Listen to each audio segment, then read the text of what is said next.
One of the questions that I want to have all of you take a hard look at as we go through, I'm going to speak for, I don't know, 30 minutes, 40 minutes or so, and then we'll go to Q&A.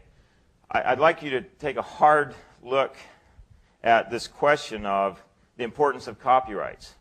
This Dilbert cartoon just came out here last week, and it was interesting to me. I created software that makes all copyrighted work on the net available for free. Well, gee, wouldn't that destroy all forms of creativity and plunge us into a depression? Yeah, but it was very neat. Okay?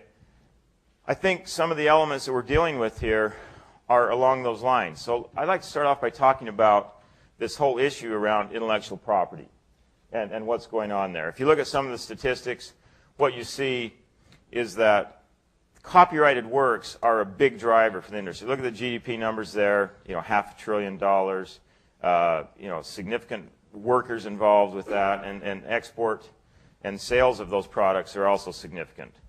Another interesting statistic here to look at is how the intellectual assets are gaining in momentum. If you look over the last 20 years or so, what you see here is the percent of corporate assets in the U.S.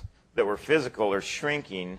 What's not stated here is the soft assets, the intellectual property assets, inversely, are gaining ground. So as we've all heard for a long time now, intellectual property is becoming a significant part of our society, and this is just a chart that supports that notion. If you go to this whole issue around the property, the protection of intellectual property, and we're going to talk here in a moment about a case, Eldred versus Ashcroft. How many of you are familiar with that?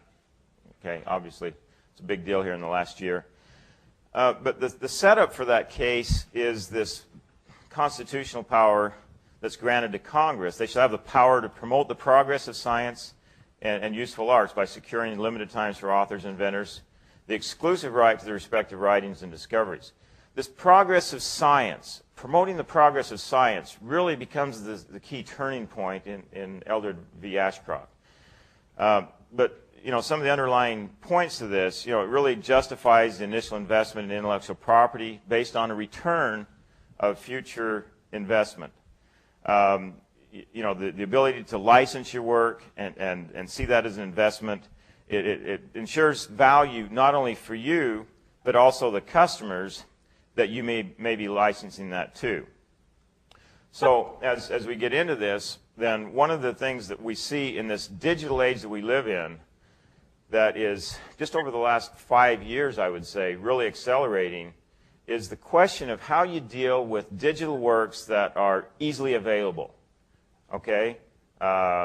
If you look across these various industries up here, what you see is there are a lot of industries struggling with the notion of how you deal with free downloaded copyrighted works over the internet. So let's start with Napster. So 5 years ago, anybody download over Napster?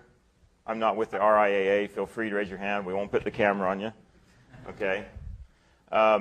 So 5 years ago, how many people around the world were doing Napster downloads for free? Anybody remember the numbers? What's that? I thought I heard something over here. I heard numbers as high as 40 million people were doing downloading of Napster songs. And it was very exciting, loading up. It's like going into a CD store, getting CDs, put them in your pocket, walking out the front door, and it's great. Obviously, nobody's doing that now because, it's been deemed to seem to be not a good thing to do.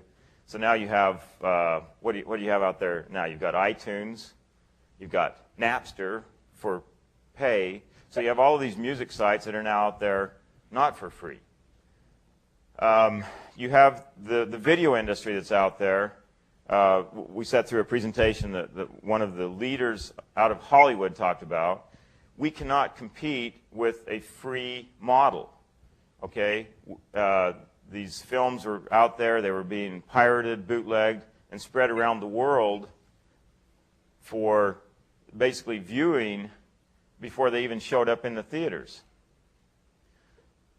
The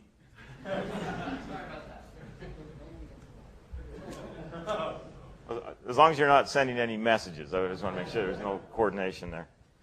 So, you know, there are a number of industries here that are struggling with this. You know, the drug industry has these patents, and they protect them, and then they have a certain life, and then they expire, and then they have to go do something else.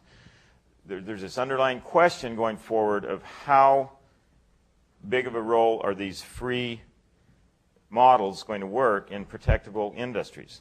So in the case of Eldred v. Ashcroft, Congress, basically their view on that, Congress came in with a number of prominent artists. They expressed their belief about the copyright system, how important it was for them to get fair compensation. And so the comment that came out of that, we would not take Congress to task for creating this evidence, which, as Justice Breyer acknowledges, reflects general propositions about the value of incentives that are undeniably true. So the basic concept that comes out of this is fair compensation with an incentive to create your works. Now let's move on. What are some other things that happened in that case? You have Justice Stevens' characterization that the reward to the author of a copyrighted work is really a secondary notion. The primary driver, he argued, was really around the progress of science. And that's what should be driving and dictating how these copyright laws come down. Now, significantly, he was in the minority on this case, and so as they came back in and explained on the majority opinion, the economic philosophy behind the copyright clause is the conviction that the encouragement of individual effort by personal gain is the best way to advance public welfare through the talents of authors and inventors. So I think one of the things that you're going to see here, and maybe many of you or some of you in this room are going to help to shape this argument as you graduate and go on from here, is this question of which side of this is going to win. Now, clearly, from where we stand right now, Eldred v. Ashcroft, 7 Supreme Court justices have already ruled heavily in favor of the notion that copyrighted works are extendable, they're protectable, and this notion of progressing science will happen best through leaning to the side and to the favor of individual artists. Okay? The minority opinion, and the people who argued that, I understand there's some folks here at your university, as well as obviously Larry Lessig, Eben Moglen. There are a lot of folks that are on the other side that say, no, the progress of science is going to be the key determiner of how this whole thing plays out. And so that battle is still going on, even though there's been a Supreme Court decision ruled there. So